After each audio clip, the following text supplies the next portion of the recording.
إن الحمد لله نحمده ونستعينه ونستغفره ونعوذ بالله من شرور أنفسنا وسيئات أعمالنا من يهده الله فلا مضل له ومن يضلل فلا هادي له وأشهد أن لا إله إلا الله وحده لا شريك له وأشهد أن محمدا عبده ورسوله அன்பார்ந்த சகோதரர்களே இஸ்லாம் போதிக்கின்ற நற்பண்புகளும் இஸ்லாம் தடுத்திருக்கின்ற மோசமான பண்புகளும் என்கின்ற இந்த தலைப்பிலே நாம் இன்று பார்க்க இருப்பது அத்தஆவுன், ஒத்துழைத்தல் என்கின்ற ஒரு பண்பு.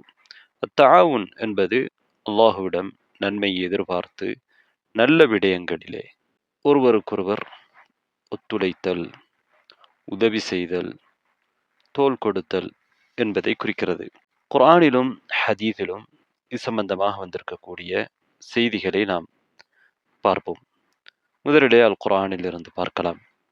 சூரத்துல் மாஇதாவுடைய 2வது ஆயா. وَتَعَاوَنُوا عَلَى الْبِرِّ وَالتَّقْوَى وَلَا تَعَاوَنُوا عَلَى الْإِثْمِ وَالْعُدْوَانِ وَاتَّقُوا اللَّهَ إِنَّ اللَّهَ شَدِيدُ الْعِقَابِ. நல்ல விடயத்திலும் பிர்ரிலும் தக்வாவிலும் நீங்கள் ஒருவருக்கொருவர் ஒத்துழைத்துக் கொள்ளுங்கள், உதவி செய்து கொள்ளுங்கள். وَلَا تَعَاوَنُوا عَلَى الْإِثْمِ وَالْعُدْوَانِ, இஸ்ம் பாவத்திலும் இஸ்மிலும், வல்உதுவான் வரம்பு மீறுவதிலும் நீங்கள் ஒருவருக்கொருவர் ஒத்துழைத்து கொள்ளாதீர்கள். அல்லாஹுவை நீங்கள் பயந்து கொள்ளுங்கள், நிச்சயமாக அல்லாஹு தாலா கடுமையாக தண்டிக்க கூடியவன். எனவே அல்லாஹு தாலா இங்கே மூமினான அடியார்களுக்கு கட்டளையிடுகிறான், நல்ல விடயங்களை செய்வதிலே ஒத்துழைக்க வேண்டும், அதுதான் பிர். அதே போன்று மோசமான விடயங்களை விடுவதிலே ஒத்துழைக்க வேண்டும், அதுதான் தக்வா, இறையச்சம். எனவே பிர்ரிலும் தக்வாவிலும் நீங்கள் ஒத்துழைக்க வேண்டும். பிர் என்பது நல்ல விடயங்களை செய்வது, தக்வா என்பது பாவமான விடயங்களை விட்டுவிடுவது. இந்த விடயங்களிலே நீங்கள் ஒருவருக்கொருவர் ஒத்துழைப்பதற்கு அவசியம், கட்டாயம் என்று அல்லாஹு தாலா கட்டளையிடுவதாக இமாம் இப்னு கஸீர் ரஹ்மத்துல்லாஹி அவர்கள் இதற்கு விளக்கம் சொல்கிறார்கள். அதே போன்று நீங்கள் பாத்திலிலே ஒருவருக்கொருவர் உதவியாளர்களாக இருப்பதை அல்லாஹு தாலா தடை செய்கிறான், அசத்தியத்திலே. அதே போன்று பாவமான ஹராமான விடயங்களை செய்வதிலே ஒருவருக்கொருவர் உதவி செய்வதை தடை செய்கிறார் என்று அவர்கள் விளக்குகிறார்கள். அதே போன்று இங்கே அல்லாஹு தாலா பாவமான விடயங்கள் என்று சொல்கிறான். அதே போன்று வரம்பு மீறுதல் என்கின்ற ஒரு விடயத்தையும் சொல்கிறான். வரம்பு மீறுவதும் பாவத்திலே ஒன்றுதான். அல்லாஹு தாலா சில நேரம் பொதுவாக சில விடயங்களை சொல்லிவிட்டு சில விடயங்களை மேலதிகமாக குறிப்பாக சொல்வதுண்டு. இங்கே அல்லாஹு தாலா தன்னுடைய தண்டனையை எச்சரிக்கின்ற விதத்திலே நிச்சயமாக அல்லாஹு தாலா கடுமையாக தண்டிக்கக்கூடியவன் என்று சொல்கிறான். எனவே பாவத்திலே ஒருவருக்கொருவர் ஒத்துழைத்தால் அல்லாஹுவின் தண்டனை உங்களுக்கு வரும். வரம்பு மீறுவதிலே நீங்கள் ஒத்துழைத்தால் உங்களுக்கு அல்லாஹுவின் தண்டனையை நீங்கள் எதிர்பாருங்கள். அல்லாஹுவை பயந்து கொள்ளுங்கள், அல்லாஹ்வின் தண்டனை கடுமையானது என்று அல்லாஹ் எச்சரிக்கிறான். இன்னொரு ஆயாவை பாருங்கள். சூரத்து தாஹாவுடைய 29 32 வரையுள்ள ஆயாக்கள். இது மூசா அலைஹிஸ்ஸலாம் அவர்கள் கேட்ட ஒரு பிரார்த்தனை. அல்லாஹ்விடத்திலே கேட்கிறார்கள், வஜஅல்லி வஸீரன் மின் அஹ்லி ஹாரூன அஹி, என்னுடைய குடும்பத்திலிருந்து எனக்கு ஒரு துணையை, உதவியாளரை, அதுதான் எனது சகோதரன் ஹாரூனை உதவியாளராக, துணையாளராக ஏற்படுத்தி தந்து விடுவாயாக. வஷ்துது பிஹி அஸ்ரி, அவர் மூலமாக என்னை பலப்படுத்துவாயாக, எனக்கு உதவி செய்வாயாக. வ அஷ்ரிக்ஹு ஃபி அம்ரி, எனது காரியத்தில் அவரையும் பங்காளியாக ஆக்குவாயாக, அவரையும் நபியாக ஆக்குவாயாக என்று, அவருக்கும் வஹியை இறக்குவாயாக, அவரையும் என்னோடு ஃபிரௌனிடத்திலே பிரச்சாரம் செய்வதற்காக அனுப்புவாயாக என்று அல்லாஹு தாலாவிடத்திலே மூசா நபி அவர்கள் கேட்ட பிரார்த்தனை. இங்கே மூசா அலைஹிஸ்ஸலாம் அவர்கள் தனது சகோதரனும் தனக்கு துணையாக இருப்பதற்கு, ஒத்துழைப்பதற்கு அல்லாஹ்விடத்திலே பிரார்த்தனை செய்கின்றார்கள். 2 பேருமே நன்மையான விஷயத்திலும் இறையச்சத்திலும் ஒருவருக்கொருவர் உதவி செய்து கொள்வதற்காக பிரார்த்தனை செய்கிறார்கள். எனவே ஒருவருக்கொருவர் உதவி செய்து கொள்வது என்பது மார்க்கத்திலே இருக்கக்கூடிய ஒரு விடயம். மார்க்கம் வலியுறுத்தி இருக்கிறது, அதுவும் நல்ல விடயத்திலே. அதே போன்று நீங்கள் இன்னொரு ஆயாவை பார்க்கலாம். சூரத்துல் அன்ஃபாலுடைய 72வது ஆயா. அல்லாஹு தஆலா அதிலே என்ன சொல்கிறான்? وَإِنِ اسْتَنْصَرُوكُمْ فِي الدِّينِ فَعَلَيْكُمُ النَّصْرُ. மூமின்கள், இனிய மூமின்கள் உங்களிடத்திலே மார்க்கத்திலே உதவி கேட்டால் அவர்களுக்கு நீங்கள் உதவி செய்வது உங்களுக்கு கடமை. இல்லா தஃஅலூஹு தகுன் ஃபித்னத்துன் ஃபில் அர்தி வஃபஸாதுன் கபீர். அவ்வாறு நீங்கள் செய்யாவிட்டால் இந்த பூமியிலே ஒரு ஃபித்னா உருவாகும், ஃபித்னா ஏற்படும். வஃபஸாதுன் கபீர், பெரிய சேதம், பெரிய. அல்லாஹ் ரப்புல் ஆலமீன் இந்த ஆயாவிலே, சூரத்துல் அன்ஃபாலுடைய 72வது ஆயாவிலே, ஹிஜ்ரா செய்யாத மூமின்கள் ஒரு நாட்டிலே இருக்கிறார்கள். அவர்கள் உதவி தேடுகிற பொழுது அவர்களுக்கு நீங்கள் உதவி செய்ய வேண்டும் என்கிற ஒரு சட்டத்தை விரிவாக சொல்லியிருக்கிறான். அதிலே ஒரு பகுதியை தான் நீங்கள் இப்போது பார்க்கிறோம். எனவே அவர்களுக்கு நீங்கள் உதவி செய்ய வேண்டும். அவ்வாறு நீங்கள் அவர்களுக்கு உதவி செய்யாவிட்டால் அடுத்த ஆயாவிலே அல்லாஹ் தஆலா சொல்கிறான், பூமியிலே ஒரு சோதனை ஏற்படும். அவர்களுக்கு அது சோதனையாக இருக்கும். மூமின்களாகிய நீங்கள் அவர்களுக்கு உதவி செய்யாவிட்டால் அது அவர்களுக்கு சோதனை, கஷ்டம். அதே போன்று பூமியிலே அவர்கள் காபிர்களால் அவர்களுடைய மார்க்கத்தை பின்பற்றுவதற்கு தடுக்கப்படுவார்கள். பெரும் குழப்பம் ஏற்படும். அதனால் நீங்கள் மூமின்களுக்கு உதவி செய்ய வேண்டும் என்று அல்லாஹ் தஆலா இங்கே சொல்கிறான். அதே போன்றுதான் உங்கள் எல்லோருக்கும் தெரிந்த ஒரு சூரத்துல் அஸ்ர். இதில் அல்லாஹ் தஆலா காலத்தின் மீது சத்தியம் செய்து மனிதன் நஷ்டத்தில் இருக்கிறான் என்று சொல்லிவிட்டு 4 பண்புகளை உடையவர்களை தவிர என்று சொல்லியிருக்கிறான். யார் அந்த 4 பண்புகளை உடையவர்கள்? ஈமான் கொண்டு சாலிஹான அமல் செய்து சத்தியத்தை ஒருவருக்கொருவர் எடுத்துச் சொல்லி பொறுமையும் ஒருவருக்கொருவர் எடுத்துச் சொன்னவர்கள் என்று அல்லாஹ் சொல்கிறான். இங்கே ஒருவருக்கொருவர் உபதேசித்துக் கொண்டவர்கள், சத்தியத்தை ஒருவருக்கொருவர் உபதேசித்துக் கொண்டவர்கள், ஒருவருக்கொருவர் அதை செய்வதற்கு தூண்டுகிறார்கள், ஒருவருக்கொருவர் பொறுமை செய்வதற்கு தூண்டுகிறார்கள், ஒத்துழைக்கின்றார்கள். எனவே ஒருவருக்கொருவர் ஒத்துழைப்பதை அல்லாஹ் ரப்புல் ஆலமீன் இங்கே எங்களுக்கு கடமையாக்கி இருக்கிறான். அப்படியான ஒருவருக்கொருவர் ஒத்துழைப்பவர்கள் தான் வெற்றியாளர்கள். எனவே நல்ல விடயத்திலும் இறையச்சத்திலும் நாங்கள் ஒருவருக்கொருவர் உதவி செய்ய வேண்டும் என்பதை இந்த ஆயா எங்களுக்கு சொல்கிறது. அதே போன்று நாம் சில ஹதீத்களையும் பார்ப்போம். நபி ஸல்லல்லாஹு அலைஹி வஸல்லம் அவர்கள் சொல்கிறார்கள், புகாரி முஸ்லிமில் இடம்பெறுகிற ஹதீத், அபூ மூஸா அல்-அஷ்அரி ரலியல்லாஹு அன்ஹு அவர்கள் அறிவிக்கிறார்கள், அல் முஃமினு லில் முஃமினி கல் புன்யானி யஷுத்து பஅதுஹு பஅதா. ஒரு மூமின் பிற மூமினுக்கு ஒரு கட்டிடத்தை போன்றவன். ஒரு கட்டிடத்தின் ஒரு பகுதி மற்ற பகுதியை எவ்வாறு பலப்படுத்துகிறதோ அவ்வாறுதான் ஒரு மூமின் அடுத்த மூமினை பலப்படுத்தக்கூடியவனாக இருப்பான். எனவே ஒரு மூமின்கள் அவர்களுக்கிடையிலே உலக விடயமாக இருக்கலாம், மார்க்க விடயமாக இருக்கலாம், ஒத்துழைத்துக் கொள்வது மார்க்கத்திலே ஆர்வமூட்டப்பட்டிருக்கக்கூடிய ஒரு விடயம். இங்கே நபி ஸல்லல்லாஹு அலைஹி வஸல்லம் அவர்கள் ஒரு மூமின் இன்னொரு மூமினுக்கு ஒரு கட்டிடத்தை போன்று இருப்பான் என்று சொன்னது ஒரு தகவலாக இருந்தாலும், இங்கே நபி அவர்கள் இங்கே நாடுவதன் அர்த்தம் கட்டளை. அவ்வாறுதான் நீங்கள் இருக்க வேண்டும், ஒருவருக்கொருவர் ஒத்துழைப்பது இங்கே தூண்டப்பட்டிருக்கிறது என்று இப்னு ஜௌசி ரஹ்மத்துல்லாஹி அவர்கள் சொல்கிறார்கள். எங்களுக்கு தெரியும், ஒரு விடயத்தை கட்டளையாக சொல்வதை விட தகவலாக செய்தியாக சொல்வது பலமான ஆழமான கருத்தை கொடுக்கும். இப்படி இருப்பவர்கள் தான் மூமின்கள் என்ற அர்த்தத்தை கொடுக்கிறது. ஒரு மூமின் நீங்கள் இப்படி இருங்கள் என்று சொல்வதை விட மூமின்கள் என்றால் இப்படித்தான் இருப்பார்கள் என்று சொல்வது இதனை எடுத்து நடக்க வேண்டும் என்பதை ஆழமாக சொல்லக்கூடிய வார்த்தைகளாக இருக்கின்றன. அடுத்த மூமின்களுக்கு ஒத்துழைக்காத ஒரு மூமின் உண்மையான மூமினாக இருக்க முடியாது. புகாரி முஸ்லிமில் இடம்பெறுகிற இன்னொரு ஹதீதை பாருங்கள். இப்னு உமர் ரலியல்லாஹு அன்ஹு அவர்கள் அறிவிக்கின்றார்கள், நபி அவர்கள் சொல்கிறார்கள், அல் முஸ்லிமு அஹுல் முஸ்லிம். ஒரு முஸ்லிம் அடுத்த முஸ்லிமின் சகோதரன். எங்களுக்கு தெரியும், சகோதரத்துவம் என்பது இஸ்லாமிய சகோதரத்துவம். இன்னமல் முஃமினூன இஹ்வா, மூமின்கள் சகோதரர்கள் என்று அல்லாஹ் தஆலா சொல்கிறார். எங்களுக்கு தெரியும், மனிதர்கள் எல்லோரும் ஆதம் அலைஹிஸ்ஸலாம் அவர்களுடைய பிள்ளைகள் என்ற அடிப்படையிலே சகோதரர்கள், மனித சமுதாயத்திலே சகோதரர்களாக இருக்கிறார்கள்.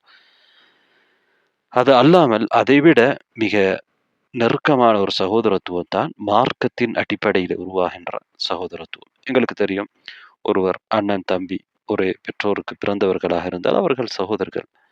அதைவிட பலமான சகோதரத்துவம் மார்க்க அடிப்படையில் இருக்கிற சகோதரத்துவம். அதாவது ஒருவர் ஒருவருக்கு மார்க்க அடிப்படையிலும் உறவு அடிப்படையிலும் சொந்த சகோதரனாக இருந்தால் அது 2 வகையில் பலமாகிறது.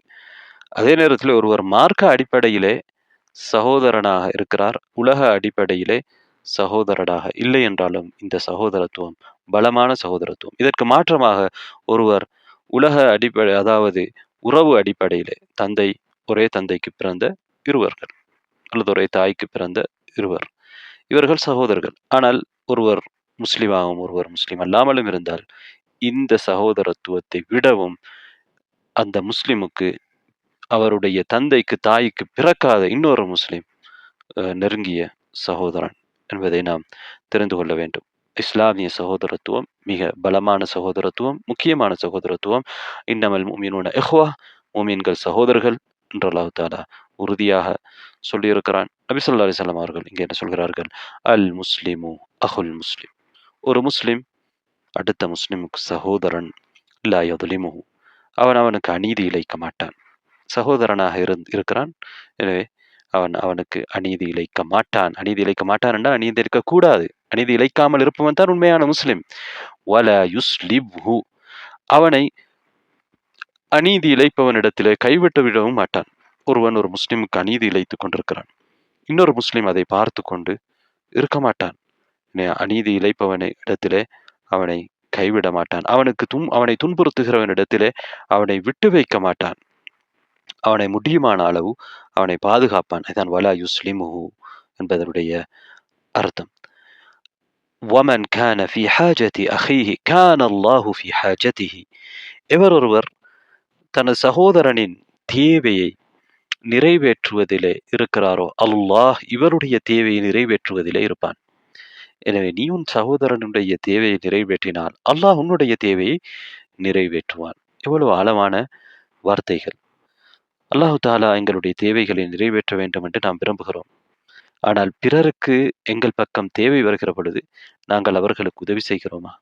நாங்கள் உதவி செய்தால் அல்லாஹ் எங்களுக்கு நிச்சயமாக உதவி செய்யுவான். நாங்கள் அவர்களை கைவிட்டால் அதே போன்ற கூலிதான் எங்களுக்கும் கிடைக்கும். அல் அமலு அல் ஜஸாஉ மின் ஜின்ஸில் அமல் என்று சொல்வார்கள். மார்க்கத்திலே அப்படித்தான் பல ஆயாக்கள், பல ஹதீஸ்கள் எங்களுக்கு சொல்லக்கூடிய விடயம். நாங்கள் எப்படி செயல்படுகிறோமோ அதற்கேற்ற பிரதிபலன் தான் எங்களுக்கு கிடைக்கும். தொடர்ந்து நபி ஸல்லல்லாஹு அலைஹி வஸல்லம் அவர்கள் சொல்கிறார்கள், வமன் ஃபர்ரஜ அன் முஸ்லிமின் குர்பத்தன் ஃபர்ரஜ அல்லாஹு அன்ஹு குர்பத்தன் மின் குருபி யௌமில் கியாமah. எவர் ஒரு முஸ்லிமை விட்டும் ஒரு துயரத்தை நீக்குகிறாரோ அல்லாஹு தஆலா மறுமை நாளின் துயரங்களில் ஒரு துயரத்தை அவரை விட்டும் நீக்கி விடுவான். இந்த உலகத்திலே நாம் துயர் துடைக்கிற பொழுது ஒருவருடைய மறுமை என்கிற கடுமையான துயரங்கள் நிறைந்த அந்த நாளின் ஒரு துயரத்தை அல்லாஹு தஆலா அதற்கு பதிலாக இல்லாமல் செய்கிறான். எவ்வளவு பெரிய கூலி! ஒமன் சதர முஸ்லிமன் சதரஹுல்லாஹு யௌமல் கியாமா. எவர் ஒருவர் ஒரு முஸ்லிமை மறைக்கின்றாரோ அல்லாஹு தாலா அவரை மறுமையில் மறைத்து விடுகிறான். ஒரு முஸ்லிமுடைய குறையை, ஒரு முஸ்லிமுடைய தவறை அவனை மானபங்கப்படுத்தாமல் மறைத்து விடுகிறான். இவன் ஒரு முஸ்லிமுடைய தவறை தண்டுவிட்டான், அதை ஃபேஸ்புக்கிலே போடவில்லை, அல்லது சோசியல் மீடியாவில் பரப்பவில்லை, அல்லது 4 பேரிடத்திலே பேசவில்லை, அல்லது ஒருவரிடத்திலேயாவது போய் சொல்லவில்லை, அதை மறைத்து விடுகின்றான். மறைத்துவிட்ட இந்த முஸ்லிமுக்குரிய கூலி அல்லாஹு தஆலா மறுமை நாளையிலே இவனுடைய குறைகளை மறைப்பான். நாளை மறுமை நாளையிலே இவனை மானபங்கப்படுத்தாமல், இவன் செய்த தவறுகளை மக்களுக்கு முன்னால் அம்பலப்படுத்தாமல் அல்லாஹு தஆலா இவரை மறைத்து மன்னித்து விடுவான். இதன் அர்த்தம், ஒருவர் பாவம் செய்தார், அந்த பாவத்தை இவர் கண்டுவிட்டார், எனவே அவர் அப்படியே அமைதியாக இருந்துவிட வேண்டும், அந்த பாவத்தை விட்டும் அவரை தடுக்க கூடாது என்பது அர்த்தமல்ல. ஒருவர் பாவம் செய்து நீங்கள் கண்டால் அதனை தடுப்பது உங்களுடைய கடமை. அவருக்கு நலவு நாடி அவரை உபதேசம் செய்வது, முடியுமான முறையிலே அந்த பாவத்திலிருந்து அவரை விடுவிப்பதற்கு, அதிலிருந்து அவரை தூரமாக்கச் செய்வதற்கு நீங்கள் முயற்சி எடுப்பது உங்களுடைய கடமை. அதற்காக நீங்கள் அதனை விளம்பரப்படுத்துவதோ, மானபங்கப்படுத்துவதோ வழியல்ல. ஆனால் எங்களுக்கு தெரியும், வெளிப்படையாக நடக்கின்ற பாவங்களை வெளிப்படையாக நாம் எடுத்துச் சொல்லலாம், வெளிப்படையாக தடுக்கலாம். அதற்காக நாம் அந்த பாவத்தை செய்பவர்களுடைய பெயர்களை குறிக்க வேண்டும் என்பது கட்டாயமல்ல. அதே நேரத்தில் வெளிப்படையாகவே எல்லா மக்களும் தெரியக்கூடிய விதத்திலே ஒருவர் பாவம் செய்கிறார் என்றால் அவரை பற்றி வெளிப்படையாக பிரபலியமாக ஒரு பாவத்தை பகிரங்கமாக செய்கிற ஒருவரை பற்றி புறம் பேசுவதிலும் குற்றமில்லை என்று நாம் ஏற்கனவே பார்த்தும் இருக்கிறோம். தேவைக்கு ஏற்ற அளவு நாம் புறம் பேசுவதிலே அங்கே குற்றம் வராது. முக்கியமாக அப்படியானவர்களை பற்றி சில நேரம் பேச தேவைப்படும், மற்றவர்களை எச்சரிப்பதற்காக. அதுவல்லாமல் பொதுவான அடிப்படை, ஒரு முஸ்லிம் பிற முஸ்லிமுடைய குறைகளை மறைக்க வேண்டும். அவன் மறைக்க முயற்சிக்கிறான், நீனும் அதனை பகிரங்கப்படுத்தக் கூடாது, மறைக்க வேண்டும். அவனை பாவத்திலிருந்து தடுக்க வேண்டும். இந்த ஹதீதை நாம் இங்கு கொண்டு வந்தது என்னவென்றால், ஒரு முஸ்லிம் அடுத்த முஸ்லிமுக்கு உதவி செய்ய வேண்டும். உங்களுக்கு ஒருவருக்கொருவர் நீங்கள் ஒத்துழைத்துக் கொள்ள வேண்டும், மற்றவர்களுடைய தேவைகளை நிறைவேற்ற வேண்டும் என்பதை நபி ஸல்லல்லாஹு அலைஹி வஸல்லம் அவர்கள் இந்த ஹதீதிலே எங்களுக்கு சொல்லியிருக்கிறார்கள்.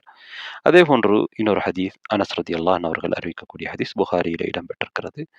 நபி அவர்கள் சொல்கிறார்கள், உன்சுர் அஹாக ஸாலிமன் அவ் மظலூமா, உன்னுடைய சகோதரனுக்கு நீ அவன் அநீதி இழைப்பவனாக இருந்தாலும் அநீதி இழைக்கப்படுகின்றவனாக இருந்தாலும் உதவி செய் என்று சொல்கிறார்கள்.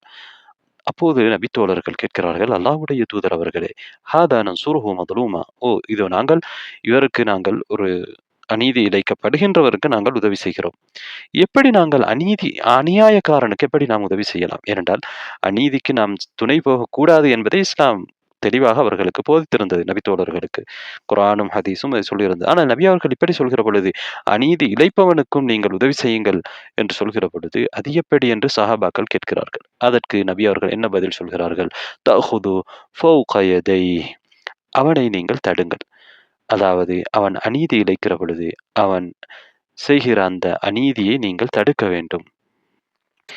இதனை ஜாஹிலியா கால மக்களும் சொன்னார்கள். அவர்கள் எப்படி சொன்னார்கள் என்றால், உன்னுடைய சகோதரன் அவன் அநியாயக்காரனாக இருந்தாலும் அநீதி இழைக்கப்பட்டவனாக இருந்தாலும் நீ அவன் பக்கம் இருக்க வேண்டும் என்ற அர்த்தத்தில் சொன்னார். இஸ்லாமும் சொல்கிறது, நபி அவர்களும் சொன்னார்கள். நபி அவர்கள் அதே விஷயத்தை சொல்கிற பொழுதுதான் தவித்தோழர்களுக்கு கேள்வி வருகிறது, எங்களுக்கு இஸ்லாம் இப்படி போதித்திருக்கிறது, நபி அவர்கள் எந்த அர்த்தத்தில் இப்படி சொல்கிறார்கள் என்று கேட்டபொழுதுதான் நபி ஸல்லல்லாஹு அலைஹி வஸல்லம் அவர்கள் சொல்கிறார்கள், இஸ்லாம் கொடுக்கிற அர்த்தம் என்ன தெரியுமா? அவனுக்கு நீங்கள் உதவி செய்வது என்பது அநீதியிலிருந்து அவனை தடுப்பது, அநீதி செய்ய விடாமல் அவனை நீங்கள் தடுக்க வேண்டும். ஏனென்றால் அவன் அநீதி இழைக்கிற பொழுது இன்னொருவனுக்கு, அதற்காக அவன் அல்லாஹ்விடத்திலிருந்து தண்டிக்கப்படுவான். அல்லாஹ்வுடைய தண்டனை மெய்யிலோ மறுமையிலோ அவனுக்கு வரும். அவன் அதற்காக பழிவாங்கப்படுவான்.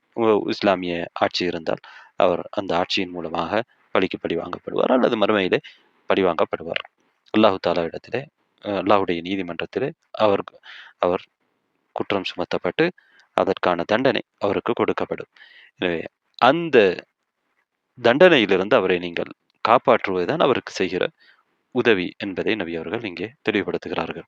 புகாரி முஸ்லிமில் இடம்பெறுகிற இன்னொரு ஹதீஸ், அபு அப்துர் ரஹ்மான் ஸைத் இப்னு ஹாலித் அல் ஜுஹனி ரலியல்லாஹு அன்ஹு அவர்கள் அறிவிக்கிறார்கள். நபி ஸல்லல்லாஹு அலைஹி வஸல்லம் அவர்கள் சொல்கிறார்கள், மன் ஜஹஸ غازيا في سبيل الله فقد غزا ومن خلفه في أهله بخير فقد غزا. இவர் அல்லாஹ்வின் பாதையில் போராடுகிற ஒரு போராளிக்கு உதவி செய்கிறாரோ, அவரை தயார்படுத்தி விடுகிறாரோ, அவரும் அந்த உதவி செய்தவரும் அவரை தயார்படுத்தி விட்டவரும் அவருக்கு ஒத்துழைத்தவரும் போராடியவர் தான். எனவே இங்கே 2 பேரும் போராளிகள். ஒருவர் அல்லாஹ்வுடைய பாதையிலே போராடுகிறார், இன்னொருவர் அந்த போராளிக்கு உதவி செய்கிறார். இருவருமே போராளிகள், இவருமே போராடிவிட்டார், அவருக்கு கிடைப்பதை போன்ற நன்மை இவருக்கும் கிடைக்கும் என்பதை நபி ஸல்லல்லாஹு அலைஹி வஸல்லம் அவர்கள் சொல்கிறார்கள். எனவே போர் செய்ய ஒருவர் போகிறார், அவர் போராடுகிறார், அவருக்கு நன்மை கிடைக்கும் அவருடைய எண்ணத்தை பொறுத்து. சரியான உண்மையான இஸ்லாம் சொல்கிற போராக இருந்தால், அதே நேரத்திலே அவருக்கு யார் உதவி செய்தாரோ அவருக்கும் போராடியவருடைய நன்மை கிடைக்கிறார். அவரும் ஒரு போராளியாக கருதப்படுகிறார். எவ்வளவு பெரிய சிறப்பு! இங்கே ஒத்துழைப்பவருக்கு நபி அவர்கள் அதே நன்மையை கொடுக்கின்றார்கள், இருக்குதா சொல்கிறார்கள். அதே போன்றுதான் யார் அந்த போராளியுடைய குடும்பத்தை பார்த்து கொள்கிறாரோ, நல்ல முறையிலே கவனித்துக் கொள்கிறாரோ, ஒமன் ஹலஃபஹு ஃபி அஹ்லிஹி பிஹைரின் ஃபகத் கஸா, அவரும் போராடியவர். ஒருவருக்கொருவர் ஒத்துழைப்பதிலே எங்களுக்கு கிடைக்கிற நன்மையை நபி அவர்கள் இங்கே சொல்கிறார்கள். ஒரு நன்மையை செய்வதற்கு நீங்கள் உதவி செய்தால் உங்களுக்கும் அந்த நன்மை கிடைக்கிறது என்பதைத்தான் நபி அவர்கள் சொல்கிறார்கள். இன்னொரு ஹதீதை பாருங்கள், சஹீஹ் முஸ்லிம்ல இடம்பெற்றிருக்கிறது. அபூ ஹுரைரா ரலியல்லாஹு அன்ஹு அவர்கள் அறிவிக்கிறார்கள். நபி அவர்கள் சொல்கிறார்கள் ஸல்லல்லாஹு அலைஹி வஸல்லம், மன் நஃபஸ அன் முஸ்லிமின் குர்பத்தன் மின் குரபித் துன்யா நஃபஸ அல்லாஹு அன்ஹு குர்பத்தன் மின் குரபி யௌமில் கியாமா. யார் ஒரு முஸ்லிமை விட்டும் இந்த உலகத்தின் கஷ்டங்களில் ஒரு கஷ்டத்தை நீக்கி விடுகிறாரோ, அல்லாஹு தஆலா மறுமையின் கஷ்டங்களில் ஒரு கஷ்டத்தை அவரை விட்டும் நீக்கி விடுகிறான். ومن يسر على مؤسر في الدنيا يسر الله عليه في الدنيا والآخرة. எவர் இம்மையிலே கஷ்டப்படுகிற ஒருவரின் கஷ்டத்தை இலகுபடுத்துகிறாரோ, பொருளாதாரத்திலே ஒருவர் சிரமத்துக்கு உள்ளாகின்றார் அல்லது கடனாளியாகின்றார், யார் இப்படியானவருக்கு உதவி செய்கின்றாரோ அல்லாஹ் இம்மையிலும் மறுமையிலும் அவருக்கு அவருடைய காரியங்களை இலகுபடுத்தி கொடுப்பான், இம்மையிலும் மறுமையிலும். ومن ستر على مسلم في الدنيا ستره الله في الدنيا والآخرة. எவர் ஒரு முஸ்லிமை இந்த உலகத்தில் மறைக்கின்றாரோ, அவன் குறைகளை மறைக்கின்றாரோ, அல்லாஹ் இம்மையிலும் மறுமையிலும் அவனுடைய குறையை மறைப்பான். அல்லாஹு தாலா கொடுக்கிற பொழுது தாராளமாக அல்லாஹு தாலா கொடுக்கின்றான். நாம் செய்வதை விட அதிகமான கூலியை அல்லாஹு தாலா கொடுக்கின்றான். அவர் இம்மையிலே மறைக்கிற பொழுது அல்லாஹு தாலா இம்மையிலும் மறுமையிலும் மறைத்து விடுகிறான். வல்லாஹு ஃபி அவுனில் அப்தி மா கானல் அப்து ஃபி அவுனி அஹீஹ். அடியான் தனது சகோதரனுக்கு உதவி செய்து கொண்டிருக்கும் காலமெல்லாம் அல்லாஹ் அந்த அடியானுக்கு உதவி செய்வான். அல்லாஹு தாலாவுடைய உதவி எங்களுக்கு எப்போதும் கிடைத்து கொண்டிருக்கும். எப்படி நாம் இருந்தால் நாம் அல்லாஹுவின் ஏனைய அடியார்களுக்கு, எமது சகோதரர்களுக்கு உதவி செய்து கொண்டிருக்கும் போதெல்லாம் அல்லாஹுவின் உதவி எங்களுக்கு வந்து கொண்டே இருக்கும்.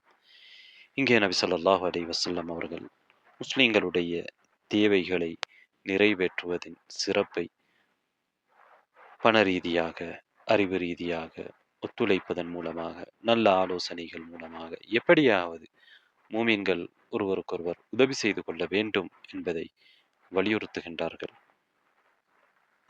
நபி ஸல்லல்லாஹு அலைஹி வஸல்லம் அவர்கள் மூமின்கள் எப்படி ஒத்துழைப்பதிலே இருக்கிறார்கள் என்பதற்கு ஒரு சிறந்த உதாரணத்தை சொல்கிறார்கள். நோமான் இப்னு பஷீர் ரலியல்லாஹு அன்ஹு அவர்கள் அறிவிக்கக்கூடிய ஹதீஸ் புகாரி முஸ்லிமிலே இடம்பெற்றிருக்கிறது. நபி அவர்கள் சொல்கிறார்கள், மஸலுல் முஃமினீன ஃபீ தவாத்திஹிம் وتراحمهم وتعاطفهم مثل الجسد إذا اشتكى منه عضو تداعى له سائر الجسد بالسهر والحمى. முஃமின்களுக்கு உதாரணம் எந்த விடயத்திலே?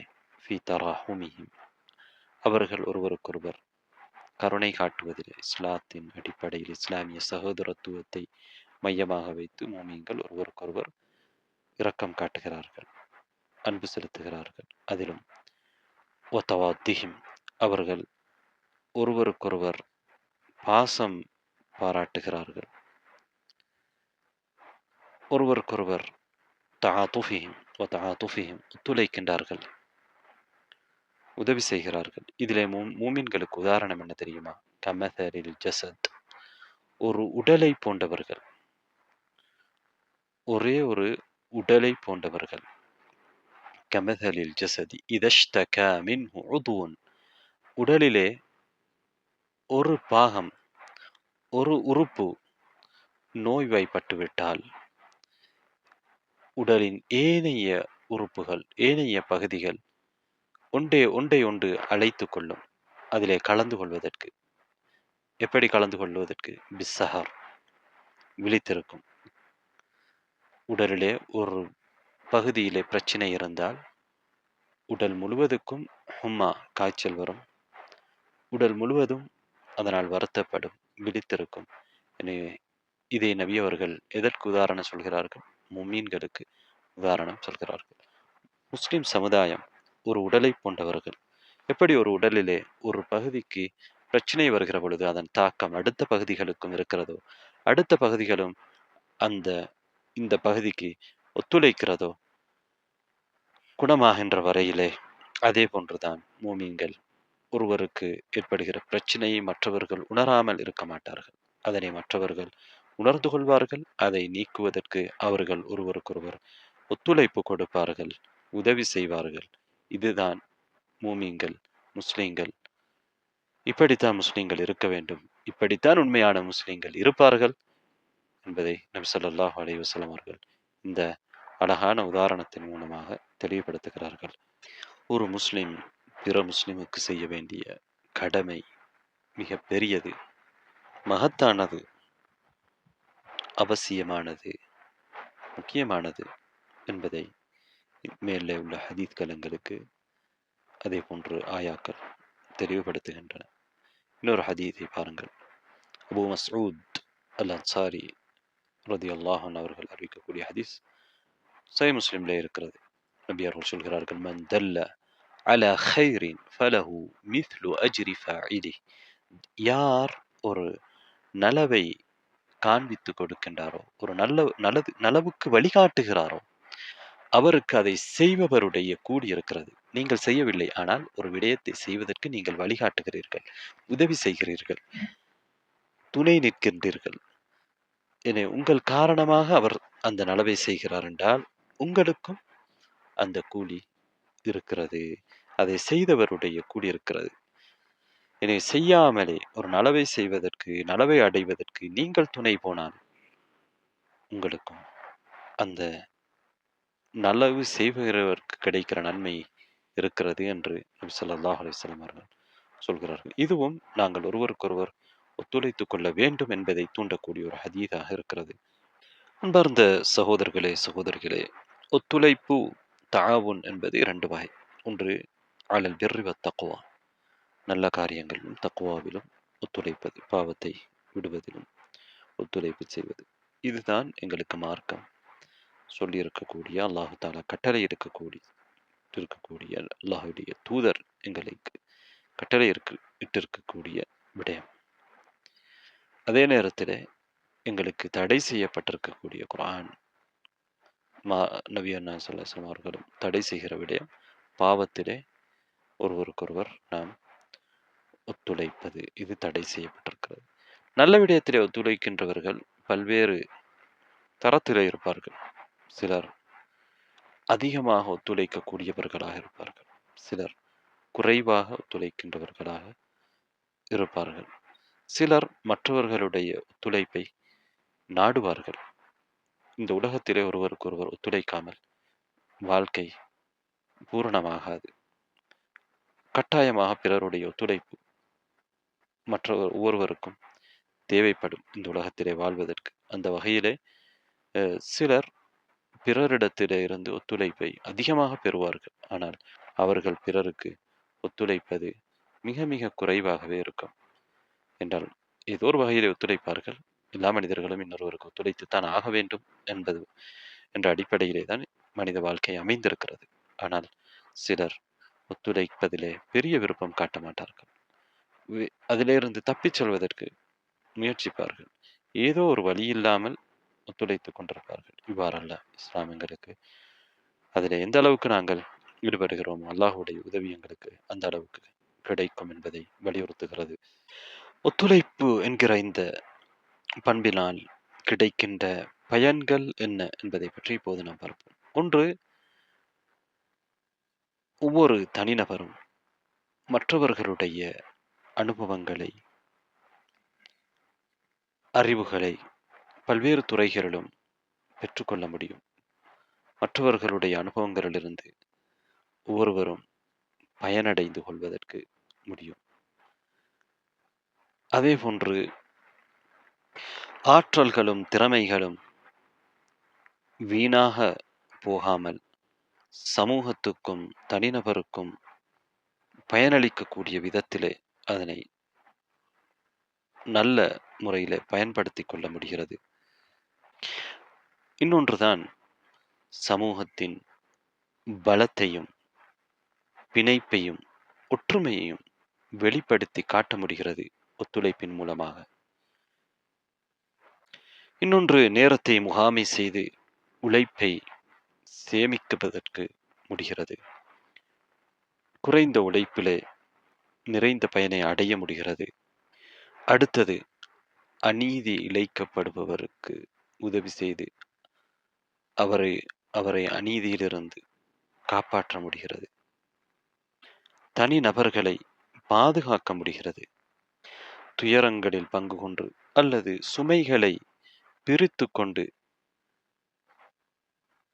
பாரங்களை குறைக்க முடிகிறது.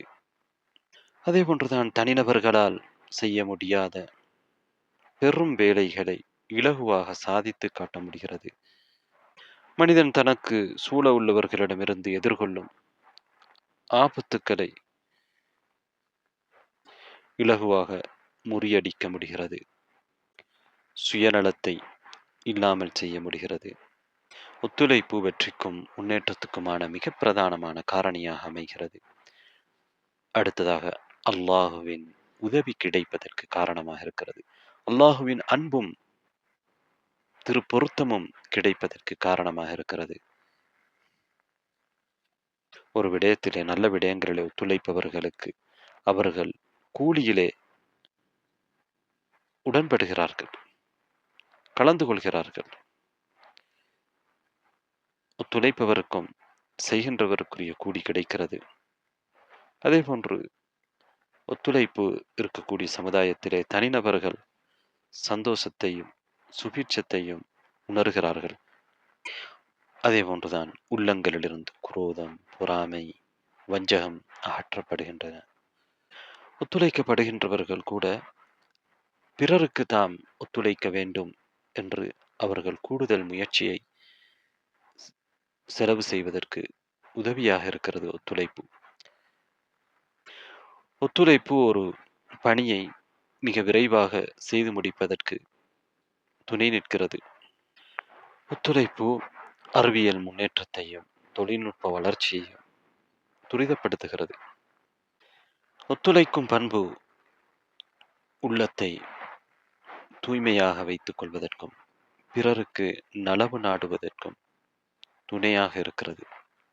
அதே போன்றுதான் ஒரு வேலையை திறமையாக சரியாக செய்வதற்கு ஒருவருக்கு உதவியாக இருக்கிறது.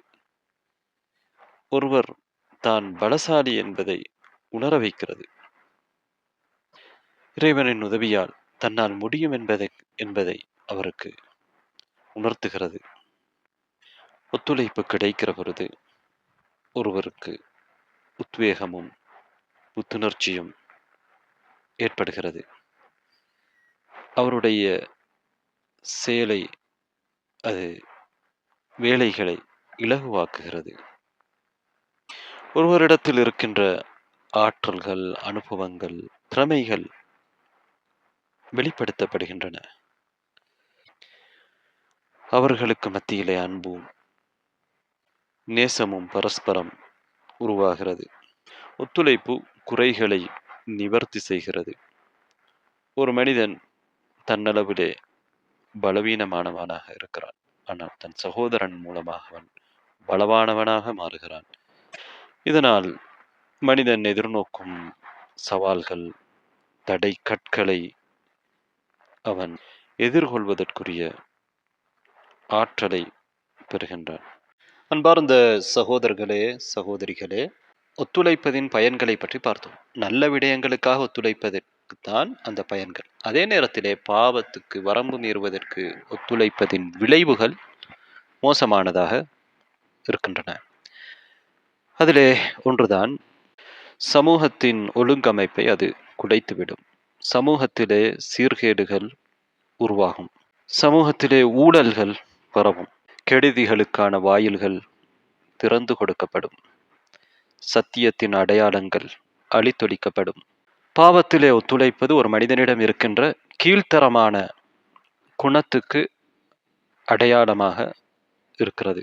அவன் ஈமானிலே பலவீனமாக இருப்பவன் என்பதையும் ஒழுக்க கேடு கொண்டவன் என்பதற்கும் பெரிய ஆதாரமாக பாவத்திலே ஒத்துழைப்பது இருக்கிறது. அது மட்டுமல்லாமல் பாவத்திலே ஒத்துழைப்பது வரம்பு மீறுவதற்கு, அடக்குமுறைக்கு, அநியாயமான ஆட்சிக்கு எல்லாம் துணை போகும். அவை நிலைப்பதற்கு காரணமாக இருக்கும்.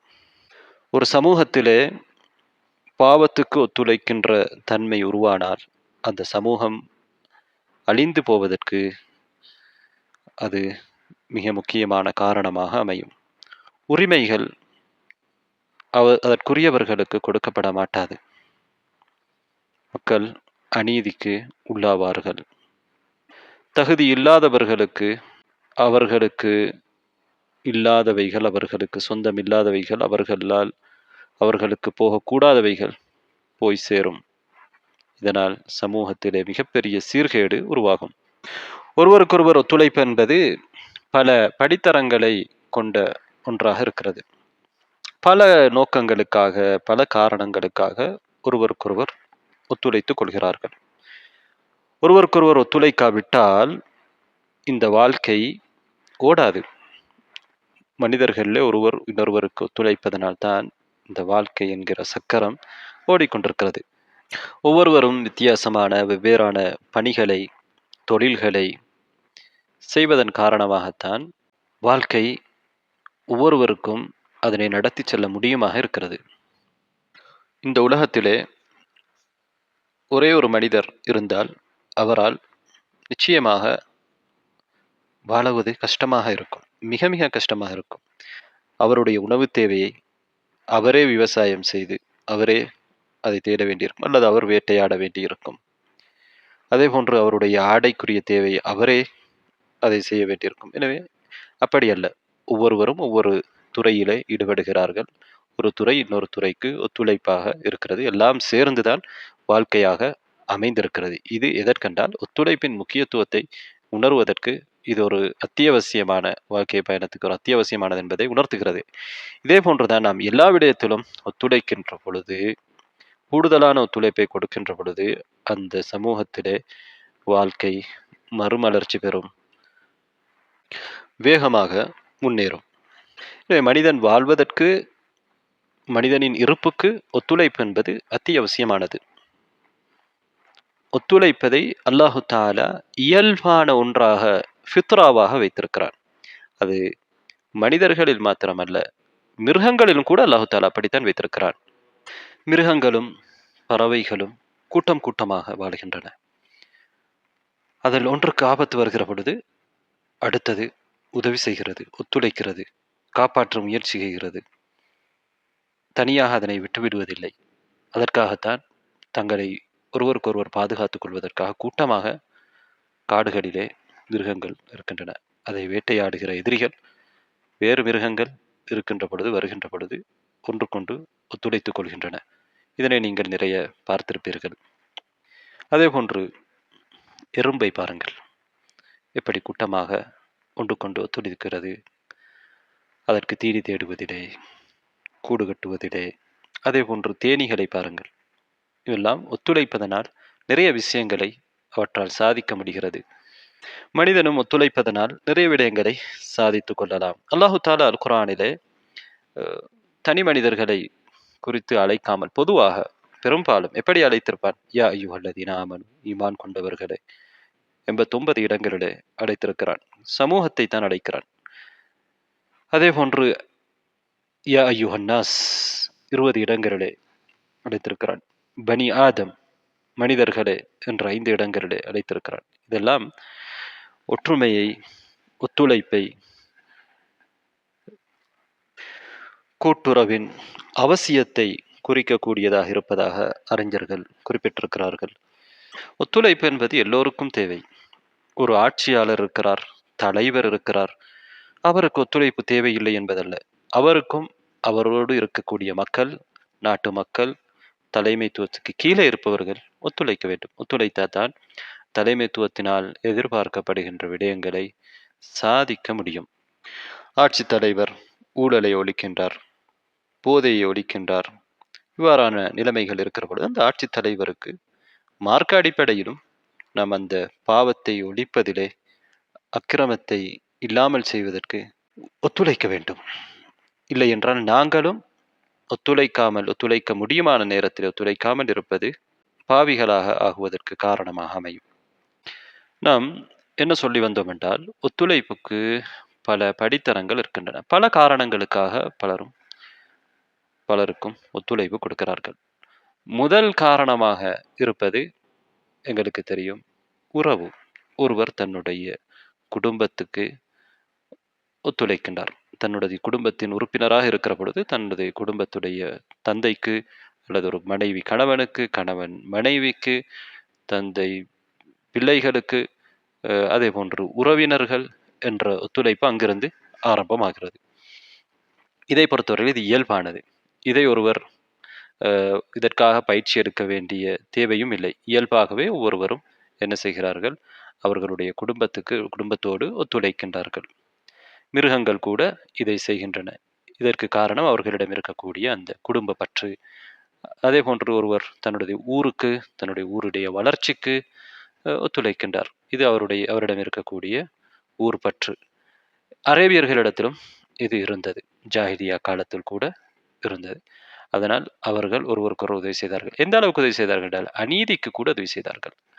அவர்களுக்கு சார்பானவர் அநியாயம் செய்பவராக இருந்தாலும் அதற்கும் அவர்கள் துணை போனார்கள். அப்படியானவர்களுக்கும் உதவி செய்தார்கள். இதுதான் மார்க்கம் தடை செய்திருக்கக்கூடிய ஒத்துழைப்பு, பாவமானதிலே ஒத்துழைப்பது. எனவே ஒருவர் தன்னுடைய குடும்பம், தன்னுடைய கோத்திரம், தன்னுடைய ஊர், தன்னுடைய நாடு என்ற அடிப்படையிலே ஒத்துழைப்பு வழங்குவதிலே தவறல்ல. நியாயத்துக்காக ஒத்துழைக்க வேண்டும். அது மனித இயல்பும் கூட. தான் வாழுகிற, தான் பழகுகின்ற, தான் பயனடைகிற ஒரு இடத்திலே வாழுகிறவர்களுக்கு ஒருவர் ஒத்துழைப்பது என்பது ஒரு இயல்பான தன்மை. அவ்வாறு ஒருவர் ஒத்துழைக்கின்ற பொழுதும் அல்லாஹ்விடத்திலே அவர் நன்மையை எதிர்பார்க்க வேண்டும். ஒத்துழைக்கின்ற நிறைய பேர் சில உலக நோக்கங்களுக்காக ஒத்துழைக்கலாம். ஒருவர் நான் ஒத்துழைத்தால் அவரும் எனக்கு ஒத்துழைப்பார், எனவே நாம் ஒத்துழைப்பதன் மூலமாக இவ்வாறு ஒரு நல்ல விஷயங்களுக்கு, அதாவது அனுமதிக்கப்பட்ட விடயங்களாக இருக்கலாம், அனுமதி இல்லாத விடயங்களாக இருக்கலாம். மார்க்கத்திலே அனுமதிக்கப்பட்ட விடயங்களுக்கு இவ்வாறு நாம் ஒத்துழைக்கலாம். அவ்வாறு ஒத்துழைக்கின்ற பொழுதும் எங்களுடைய நீயா, எங்களுடைய எண்ணம் நல்லெண்ணமாக இருக்கிற பொழுது எங்களுக்கு அதற்கு கூலி கிடைக்கும். அது உலக ஆதாயமான நாங்கள் ஒத்துழைப்பதனால் ஒரு உலக ஆதாயம் கிடைக்கிறது என்றிருந்தாலும் அதற்காக ஒருவர் ஒத்துழைக்கின்றார், ஒரு உலக விஷயத்துக்காக. ஆனால் நாங்கள் அந்த நீயாவை, எண்ணத்தை சரி செய்து கொள்கிற பொழுது அதற்கு எங்களுக்கு கூலியும் கிடைக்கும். அன்பார்ந்த சகோதரர்களே, சகோதரிகளே, ஒத்துழைப்பு வழங்கும் முறைகளை நாம் பார்த்து வருகிறோம். ஒன்று, குடும்பம், உறவுகள், ஊர், நாடு என்ற அடிப்படையிலே ஒத்துழைப்பு வழங்குவது பார்த்துவிட்டோம்.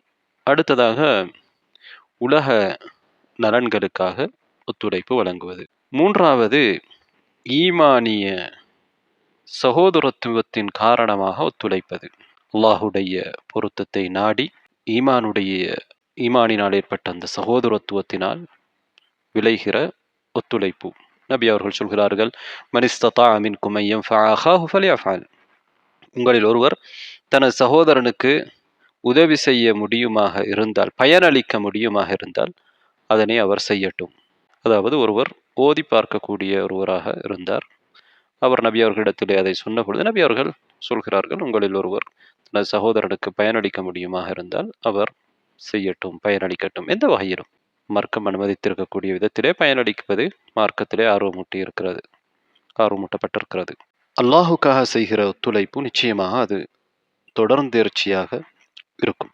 ஏனென்றால் அல்லாஹுடைய நேசம்தான் அதற்கு காரணம். அல்லாஹுவை நாம் நேசித்ததனால் நாம் என்ன செய்கிறோம்? அந்த ஒத்துழைப்பை கொடுக்கின்றோம் என்றால் அது தொடரும்.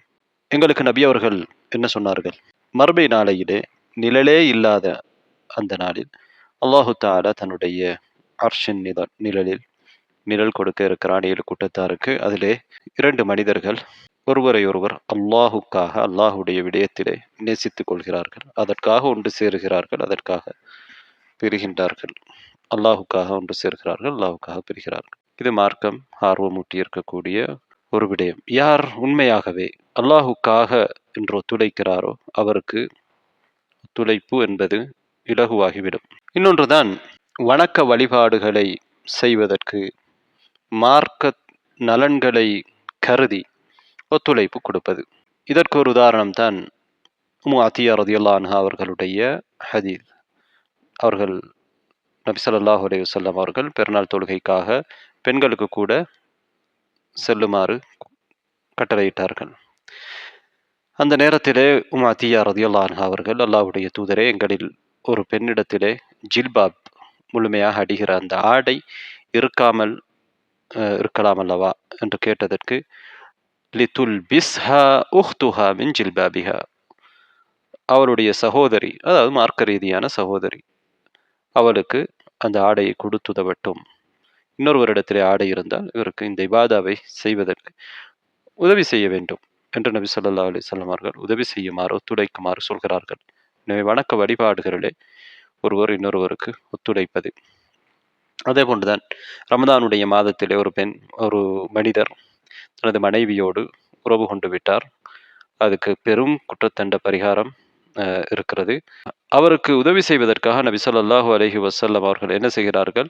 தன்னிடம் பேரீத்தம்பழம் வந்த நேரத்திலே அதனை அவருக்கு அவருடைய அந்த தண்ட பரிகாரத்தை நிறைவேற்றிக் கொள்வதற்காக நபி அவர்கள் ஒத்துழைக்கிறார்கள், கொடுக்கின்றார்கள். அதே போன்றுதான் இக்கட்டான சோதனையான சூழ்நிலைகள் வருகிற பொழுது ஒருவருக்கொருவர் ஒத்துழைத்துக் கொள்வது. இதுவும் மார்க்கம் எங்களுக்கு ஆர்வமூட்டி இருக்கக்கூடிய ஒரு விடயம். நபி ஸல்லல்லாஹு அலைஹி வஸல்லம் அவர்கள் அஷ்அரிங்களை புகழ்ந்து கூறியிருக்கிறார்கள். யார் அஷ்அரிங்கள்? அபு மூசா ரலியல்லாஹு அன்ஹு அவர்களுடைய கோத்திரத்தார்கள். யமனிலிருந்து மதீனாவுக்கு ஹிஜ்ரா செய்து வந்தார்கள். அவர்களை பற்றி நபி அவர்கள் என்ன சொன்னார்கள் என்றால், யுத்தத்திலோ அல்லது மதீனாவிலே அவர்கள் தங்கியிருக்கிற நேரத்திலோ அவர்களுக்கு இடையிலே கஷ்டம் வருகிற பொழுது, உணவிலே பற்றாக்குறை ஏற்படுகிற பொழுது, அவர்கள் தங்களிடம் இருக்கக்கூடிய உணவுகளை எல்லாம் ஒரு ஆடையிலே ஒன்று சேர்ப்பார்கள். ஒருவரிடத்திலே கூடுதலாக இருக்கும், இன்னொருவரிடத்திலே குறைவாக இருக்கும். எல்லாவற்றையும் ஒரு ஆடையிலே ஒன்று சேர்த்து பிறகு அதனை தங்களுக்குள் சமமாக பங்கு வைத்துக் கொள்வார்கள். சமமாக பங்கிட்டுக் கொள்வார்கள். கூட கொடுத்தவருக்கும் குறைய கொடுத்தவருக்கும் சமமாக அங்கே பகிரப்படும். நபி அவர்கள் இவர்களை புகழ்ந்து என்ன சொன்னார்கள்? ஃபஹும் மின்னி வ அன மின்ஹும், அவர்கள் என்னை சார்ந்தவர்கள், நான் அவர்களை சார்ந்தவன். அதாவது இது ஒரு நல்ல செயல், என்னுடைய பண்புக்கு ஒத்த செயல், இது நல்ல பண்பு என்பதை நபி அவர்கள் பாராட்டுகிறார்கள். எனவே அவர்கள் சிக்கலான சூழ்நிலைகள் வருகிற பொழுது ஒருவருக்கொருவர் கொடுத்து உதவி கொள்கிறார்கள். இது மார்க்கம் துளைப்பதற்கு ஆர்வமூட்டி இருக்கக்கூடிய முக்கியமான ஒரு கட்டம். அதே போன்றுதான் மார்க்க ரீதியான ஒரு நலன், ஒரு நோக்கம் கருதி ஒத்துழைப்பது. எங்களுக்கு தெரியும் துல்கர்னைனுடைய சம்பவத்தை அல்லாஹ் தஆலா குர்ஆனிலே சொல்கிறான். ஒரு கூட்டத்தாரிடத்திலே அவர்கள் சென்ற பொழுது அவரிடத்திலே அவர்கள் உதவி கேட்கிறார்கள். துல்கர்னைன் உதவி செய்கின்றார். யஜூஜ் மஜூஜ் கூட்டத்தை ஒரு இடத்திலே அடைப்பதற்கு அவர்களுக்கு ஒத்துழைக்கின்றார். யஜூஜ் மஜூஜ் கூட்டத்தினால் பூமியிலே ஃபசாத், கேடு விளைவிக்கப்படுகிறது. எனவே அதை தடுக்கின்ற நோக்கத்திலே அவர்களுக்கு, அந்த கூட்டத்தாருக்கு துல்கர்னைன் அல்லாஹ் தஆலா அவருக்கு கொடுத்திருக்கக்கூடிய அந்த ஆற்றலை வைத்து உதவி செய்கின்றார்.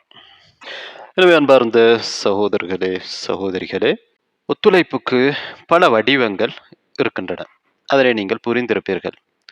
ஒரு போராளியை தயார் செய்வதற்கு ஒத்துழைப்பது, அநீதியை அக்கிரமத்தை தடுப்பதற்கு ஒத்துழைப்பது, சத்தியத்திலே மற்றவர்களை நிலை பெறச் செய்வதற்கு, அவர்களை உறுதிப்படுத்துவதற்காக ஒத்துழைப்பது, அல்லாஹுவின் பக்கம் அழைக்கிற தாவாவிலே ஒத்துழைப்பது, திருமணம் முடிக்காதவர்களை திருமணம் முடித்து வைப்பதற்கு ஒத்துழைப்பது, கல்வியை தேடுவதிலே, மார்க்க அறிவை பெறுவதிலே ஒருவருக்கொருவர் ஒத்துழைப்பது, கஷ்டங்கள், துன்பங்கள், தேவைகள் ஏற்படுகிற பொழுது துயரங்களை நீக்குவதற்காக ஒருவருக்கொருவர் ஒத்துழைப்பது, ஆட்சி தலைவர்கள் பொறுப்பாளிகளோடு ஒத்துழைப்பது, அவர்களுக்கு நலவு நாடுவது, அவர்களுடைய கடமைகளை செய்வதற்கு துணை நிற்பது, அதே போன்று தேவையானவர்களுக்கு தேவையான நேரத்திலே நல்ல அறிவுரைகளை சொல்லி ஒத்துழைப்பது. அதே போன்றுதான் பணியாளர்களுக்கும் நாங்கள் பணியாளர்களாக இல்லாமல் இருக்கிற பொழுது எங்களுக்கு கீழே வேலை செய்கிறவர்களுக்கு நாங்கள் எங்களுடைய ஒத்துழைப்பை கொடுப்பது, அவர்களுடைய வேலையை சரியாக செய்வதற்கு. நபி அவர்கள் என்ன சொல்கிறார்கள்? இஹ்வானுக்கும் ஹவலுக்கும், உங்களுடைய அடிமைகள், உங்களுடைய பணியாட்கள், உங்கள் சகோதரர்கள். ஜால் அல்லாஹு தஹ்த ஐதீக்கும், உங்களுடைய கைகளுக்கு கீழால் அல்லாஹு தாலா அவர்களை வைத்திருக்கிறான், உங்களுடைய அதிகாரத்துக்கு கீழால் வைத்திருக்கிறான். ஃபலா துகல்லிஃபூஹும் மா யக்லிபுஹும், அவர்களுக்கு சிரமத்தை ஏற்படுத்துகின்ற விதத்திலே அவர்களுக்கு நீங்கள் பணிகளை கொடுக்காதீர்கள். ஃபைன் கல்லஃப்துமூஹும் ஃபஐனூஹும், அவர்களுக்கு நீங்கள் பணிகளை கொடுத்தால், சிரமமான பணிகளை கொடுக்கிற பொழுது அவர்களுக்கு நீங்கள் ஒத்துழையுங்கள் என்று நபி அவர்கள் சொல்லக்கூடிய ஹதீஸ் புகாரி முஸ்லிமிலே இருக்கிறது. எனவே அதே போன்றுதான் நன்மையை ஏவி தீமையை தடுப்பதிலே ஒருவருக்கொருவர் ஒத்துழைப்பது. அதே போன்று நன்கொடைகள், சதகாக்கள், ஜகா போன்றவற்றை சேகரித்து அதை உரியவர்களுக்கு, தேவையுள்ளவர்களுக்கு கொண்டு போய் சேர்ப்பதிலே ஒருவருக்கொருவர் ஒத்துழைப்பது. முஸ்லிம்களுக்கு இடையிலே, சமூகத்திலே, மனிதர்களுக்கு இடையிலே ஏற்படுகிற கருத்து முரண்பாடுகள், அதன் விளைவாக ஏற்படுகிற பிணக்குகள், சர்ச்சைகளை தீர்த்து வைப்பதிலே ஒத்துழைப்பு கொடுப்பது. அதே போன்று நாட்டை பாதுகாப்பதிலே ஒத்துழைப்பு கொடுப்பது, ஊரை பாதுகாப்பதிலே ஒத்துழைப்பு கொடுப்பது என்று ஒத்துழைப்புக்கான வடிவங்கள் பல இருக்கின்றன. அடுத்ததாக அன்பார்ந்த சகோதரர்களே, சகோதரிகளே, ஒத்துழைப்புக்கு தடையாக இருக்கக்கூடிய காரணிகள் என்ன என்று நாம் பார்க்கின்ற பொழுது, ஒன்று இயக்க வெறி, கோத்திர வெறி, நாட்டு வெறி, ஊர் வெறி. இந்த வெறிகள் ஒத்துழைப்பதற்கு, பிறருக்கு ஒத்துழைப்பதற்கு தடையாக அதிகமான நேரங்களில் இருப்பதை நீங்கள் பார்த்திருப்பீர்கள். அதே போன்றுதான் ஒத்துழைப்பதின் பயன், அதன் முக்கியத்துவம், அதிலே சந்தேகங்களை ஏற்படுத்தும். அதிலே ஒரு ஊகமான விடயங்களை பின்பற்றி ஒருவர் ஒத்துழைப்பதிலிருந்து பின்வாங்குவது. நான் ஒத்துழைப்பதால் என்ன பயன் வரப்போகிறது? அடுத்ததாக சுயநலம், மற்றவர்களுக்கு நலன் விரும்பாத நிலை. இதுவும் ஒரு காரணம் ஒத்துழைப்பதற்கு தடையாக இருப்பதற்கு. இன்னொன்று, ஒருவர் அதிகமாக பிஸியாக இருக்கிறார், அவருக்கு அதிகமான வேலை பளுக்கள் இருக்கின்றன, அதனால் அவரால் ஒத்துழைக்க முடியாமல் போவதும் ஒரு காரணம்தான். அடுத்ததாக மனிதர்களுக்கு இடையிலே இருக்கின்ற போட்டி. நானா நீயா, நீ செய் என்று, அதாவது பின்வாங்குவதிலே போட்டி போடுகிற ஒரு நிலைமையை பார்க்கின்றோம். இதனால் ஒத்துழைப்பு கிடைக்காமல் மக்கள் அல்லல் படுகின்றார்கள். அதே போன்றுதான் தலைமைத்துவ ஆசை போன்ற சுய நலன்கள், பொறாமை, மற்றவர்கள் மீது, மற்றவர்களை பற்றிய தப்பெண்ணம். இன்னொன்று, ஒத்துழைப்பதற்கு பழக்கமில்லை. சிலர் அதுக்கு பழக்கப்பட்டிருக்க மாட்டார்கள், தெரியாது ஒத்துழைப்பது எப்படி என்று. தேவையான நேரத்தில் உடனே ஒத்துழைக்க வேண்டும் என்பது அவர்களுக்கு பழக்கமாக இருக்காது. இன்னொன்று, பெருமை, அகங்காரம், தான் மற்றவர்களை விட உயர்ந்தவன் என்கிற மமதை. அதே போன்று சோம்பேறித்தனம், அதுவும் ஒரு காரணம் கொடுக்காமல் இருப்பதற்கு. இன்னொரு காரணம், ஒத்துழைப்பதனால் பயனில்லை என்கிற ஒரு நம்பிக்கை. சில முன்னுதாரணங்களை பார்த்துவிட்டு,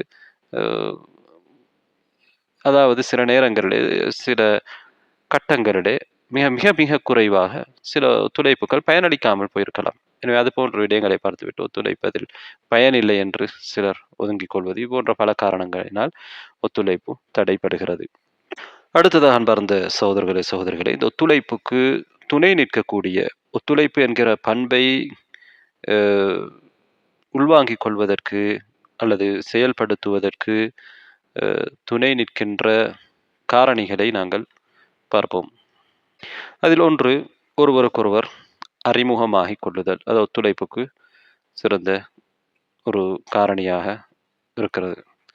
அடுத்ததாக, ஒரு முஸ்லிம் பிற முஸ்லிமுக்கு அவன் செய்ய வேண்டிய கடமைகளை பற்றி அறிந்திருக்க வேண்டும்.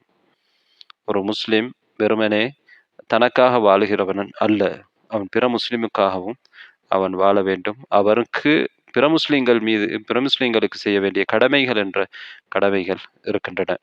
அதே போன்று நன்மையை எதிர்பார்த்தல், இது ஒரு முக்கியமான காரணம். ஒருவரிடத்திலே நாம் நன்மை அடைய வேண்டும் என்கிற அந்த எதிர்பார்ப்பு இருக்கின்ற பொழுது அவரால் ஒத்துழைப்பு கொடுக்க முடியும். அடுத்ததாக, கூட்டாக செய்ய வேண்டும் என்கிற அந்த உணர்வை வளர்க்க வேண்டும். கூட்டு முயற்சிகளுடைய உணர்வை நாம் சேர்ந்து ஒன்றுபட்டு ஒற்றுமைப்பட்டு சாதிக்க முடியும் என்கிற உணர்வு வளர்க்கப்படுதல், இது மிக முக்கியமானது. அதே போன்று நிதர்சனம் என்ன, நடைமுறை என்ன என்ற நாட்டு நடப்புகள் என்ன என்பதை பற்றிய ஒரு அறிவு இருப்பது ஒத்துழைப்புக்கு துணை நிற்கக்கூடிய காரணியாக இருக்கிறது. அதே போன்றுதான் உள்ளத்தை மோசமான பொறாமை, குரோதம், தற்பெருமை போன்ற நோய்களிலிருந்து தூய்மைப்படுத்திக் கொள்வது. அடுத்ததாக, ஒத்துழைப்புக்கு எங்களை நாங்கள் பயிற்றுவித்துக் கொள்வது. ஒத்துழைப்பதற்கு நாங்கள் எங்களுக்கு நாமே பயிற்சி கொடுத்துக் கொள்வது, அல்லது எங்கள் குழந்தைகளுக்கு, பிள்ளைகளுக்கு, எங்கள் சார்ந்தவர்களுக்கு அவர்கள் சிறிய வயதிலிருந்து ஒத்துழைக்க வேண்டும் என்கிற உணர்வை அவர்களுடைய உள்ளங்களிலே விதைப்பது. அதே போன்றுதான் நபிகள் நாயகம் ஸல்லல்லாஹு அலைஹி வஸல்லம் அவர்கள், அதே போன்று நபி தோழர்கள், நல்ல மனிதர்களுடைய வரலாறுகளை சிந்திப்பது, படிப்பது எங்களுக்கு மற்றவர்களுக்கு ஒத்துழைப்பதற்கு துணை நிற்கும், உதவி செய்யும். அதே போன்று எங்களுடைய ஈமானை பலப்படுத்துவது. ஈமான் அதிகரிக்க அதிகரிக்க நிச்சயமாக ஒருவருடைய ஈமான் பலமாக இருக்கிற பொழுது அவர் பிறருக்கு ஒத்துழைப்பு வழங்குவார். அதே போன்று சகோதரத்துவ உறவுகளை வலுப்படுத்த வேண்டும்.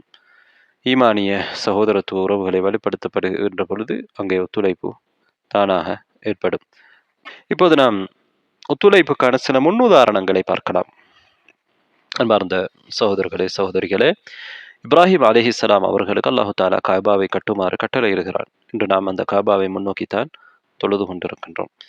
இந்த காபாவை கட்டுவதற்கு இப்ராஹிம் அலைஹிஸ்ஸலாம் அவர்கள் தனது மகனிடத்திலே துணை நிற்குமாறு, உதவி செய்யுமாறு கேட்டபொழுது அவர்களும் அதற்கு உதவி செய்கிறார்கள். இதை பற்றி அல்லாஹு தாலா குர்ஆனிலே சொல்லியிருக்கிறான். இது முக்கியமான ஒரு பணிக்காக இஸ்மாயில் அலைஹிஸ்ஸலாம் அவர்கள் என்ன செய்கிறார்கள்? துணை நிற்கின்றார்கள். இது ஒத்துழைப்பு விளைவாக உருவாட அல்லாஹுடைய மிக முக்கியமான ஆலயம். மூசா அலைஹிஸ்ஸலாம் அவர்களை அல்லாஹு தாலா ஃபிரௌனிடம் அனுப்பிய பொழுது அவர்கள் தனக்கு ஒத்துழைக்க ஹாரூன் அலைஹிஸ்ஸலாம் அவர்களை தருமாறு அல்லாஹ்விடத்தில் வேண்டினார்கள். நாம் ஏற்கனவே பார்த்தோம். அது அவர்களுடைய பணியை செய்வதற்கு மிகப்பெரிய உதவியாக இருந்தது. அல்லாஹு தாலாவும் ஹாரூன் அலைஹிஸ்ஸலாம் அவர்களையும் அவரோடு நபியாக ஆக்கினான். இதே போன்றுதான் நபிகள் நாயகம் ஸல்லல்லாஹு அலைஹி வஸல்லம் அவர்களுடைய வாழ்க்கையிலும் இதற்கு நிறைய உதாரணங்களை நாங்கள் பார்க்க முடியும். ஹதீஜா அம்மையார் ரலியல்லாஹு அன்ஹா அவர்கள் நபி ஸல்லல்லாஹு அலைஹி வஸல்லம் அவர்களுடைய அச்சத்தை தணிக்கிற விதத்திலே அவர்களுக்கு வஹி வந்த நேரத்திலே, ஹிரா குகையிலே இருந்து வந்து பதட்டப்பட்டிருந்த அந்த நேரத்திலே அவர்களை ஆறுதல் சொல்வதற்கு என்ன சொன்னார்கள்? அதிலே சொன்ன ஒரு வார்த்தை தான் வதுஈனு அலா நவாஇபில் ஹக். அதில் சொன்ன ஒவ்வொரு வார்த்தையும் ஒத்துழைப்புக்கு ஆதாரமாக இருக்கிறது. அதே நேரத்தில் வதுஈனு அலா நவாஇபில் ஹக், உண்மைக்காக, சத்தியத்திற்காக, நேர்மைக்காக ஏற்படுகிற சோதனைகளிலே, கஷ்டங்களிலே நீங்கள் உதவி செய்கின்றீர்கள். எனவே நபி ஸல்லல்லாஹு அலைஹி வஸல்லம் அவர்கள் நபியாகுவதற்கு முன்னாலே கூட ஒத்துழைப்பு கொடுக்கக்கூடியவர்களாக இருந்திருக்கிறார்கள். விருந்தினர்களுக்கு நீங்கள் உணவளிக்கிறீர்கள், இல்லாதவருக்கு நீங்கள் சம்பாதித்து கொடுக்கிறீர்கள், உதவி செய்கிறீர்கள், கஷ்டமானவர்களை சுமந்து கொள்கிறீர்கள் என்றெல்லாம் பல பண்புகளை அங்கே சொல்கிறார்கள். எனவே ஒத்துழைப்பு என்கின்ற பண்பு நபி அவர்களிடத்திலே தாராளமாக இருந்தது. நபித்துவத்துக்கு முன்னால் இருந்தது. நபி ஸல்லல்லாஹு அலைஹி வஸல்லம் அவர்களை பற்றி ஆயிஷா ரலியல்லாஹு அன்ஹா அவர்கள் சொல்கிற பொழுது, நபி அவர்கள் எங்களுக்கு தெரியும் மிகப்பெரிய பணிகளிலே ஈடுபடக்கூடியவர்கள், பள்ளிவாசலிலே எப்போதும் மக்களுக்கு வழிகாட்டல்களை கொடுத்து கொண்டிருப்பார்கள். அதே நேரத்தில் வீட்டிலே இருக்கின்ற பொழுது நபி ஸல்லல்லாஹு அலைஹி வஸல்லம் அவர்கள் ஆயிஷா ரலியல்லாஹு அன்ஹா சொல்கிற பொழுது தனது குடும்பத்துக்கு ஒத்துழைப்பார்கள், உதவி செய்வார்கள். எனவே குடும்பத்திலே ஒரு வேலை நடக்கின்ற பொழுது அவர்களுக்கு ஒத்துழைப்பு தேவைப்படுகிற பொழுது அவர்களுடைய மனைவிமாருக்கு அவர்கள் ஒத்துழைப்பு கொடுப்பார்கள். தொழுகை வந்துவிட்டால் தொழுகைக்காக விரைந்து விடுவார்கள் என்று ஆயிஷா ரலியல்லாஹு அன்ஹா சொல்லக்கூடிய ஹதீஸ் புகாரிலே இருக்கிறது, உங்களுக்கு தெரியும். அதே போன்றுதான் எங்களுக்கு தெரியும் ஹந்தக் யுத்தம், கடுமையான ஒரு சூழ்நிலை, மதீனாவை சுற்றி அகழி தோண்டப்பட்டது.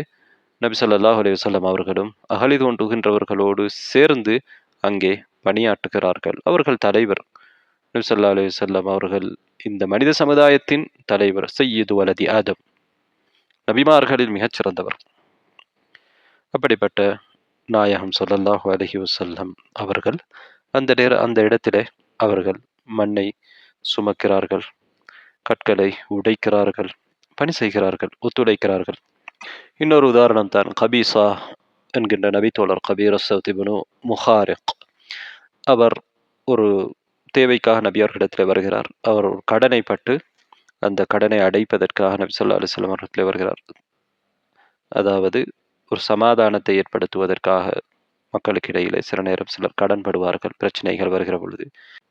அவ்வாறு செய்வது மார்க்கத்திலே ஆர்வமூட்டப்பட்டிருக்கக்கூடிய விடயம். அவ்வாறு வருகிற பொழுது அவ்வாறானவர்களுக்கு உதவி செய்வது முக்கியம். நபி அவர்களிடத்தில் அவர் உதவி கேட்டு வந்த பொழுது அந்த நபி தோழர் ரலியல்லாஹு அன்ஹு சொல்கிறார்கள், அகிம் ஹத்தா தஅதியன ஸதகா, எங்களிடத்திலே ஜக்கா சதகா தர்மம் வருகிற வரையிலே நீங்கள் தங்கியிருங்கள், அது வந்ததற்கு பிறகு உங்களுக்கு நாங்கள் தருமாறு ஏவுகிறோம் என்றால் அவர் அவருடைய கடனை அடைக்க வேண்டும். அது ஒரு பொது பணிக்காக அவர் பெற்ற கடன். இன்னொரு அறிவிப்பிலே என்ன சொல்கிறார்கள், ஃபஇம்மா அன் நஹ்மிலஹா வ இம்மா அன் நுஈனக ஃபீஹா, ஒன்றோ நாங்கள் அதனை முழுமையாக பொறுப்பேற்போம், அல்லது உங்களுக்கு அதிலே நாங்கள் உதவி செய்வோம், துணை நிற்போம் என்று நபி அவர்கள் கபீசா ரலியல்லாஹு அன்ஹு அவர்களை பார்த்து சொல்கிறார்கள்.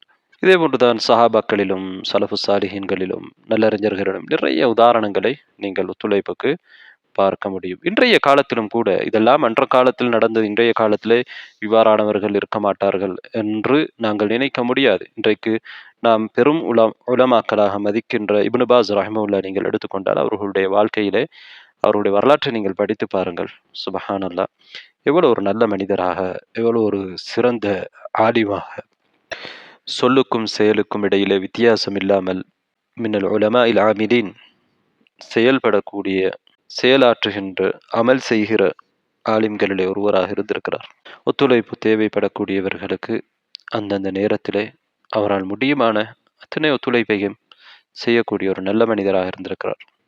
அதே போன்றுதான் இப்னு உதைமீன் ரஹ்மத்துல்லாஹி இன்னும் ஏனைய உலமாக்களுடைய வரலாறுகளை, இன்றைய காலத்திலே வாழ்ந்தவர்கள் அவர்களுடைய வரலாற்றுகள் நீங்கள் படித்தாலும் நல்ல உதாரணங்களை, முன்னுதாரணங்களை அவர்களிடமிருந்து நாம் பெற முடியும். ரஹிமஹுமுல்லாஹு ஜமீஅன். எல்லாம் வல்ல அல்லாஹ் ரப்புல் ஆலமீன் நாம் கேட்ட விடயங்களை நம் அனைவருக்கும் பயனுள்ளதாக ஆக்குவானாக. எங்கள் அனைவருடைய பாவங்களையும் மன்னிப்பானாக. அல்லாஹ் ரப்புல் ஆலமீன் விரும்புகின்ற அடியார்களாக என்னையும் உங்களையும் ஆக்குவானாக. வஆகிரு தஅவானா அனில் ஹம்துலில்லாஹி ரப்பில் ஆலமீன்.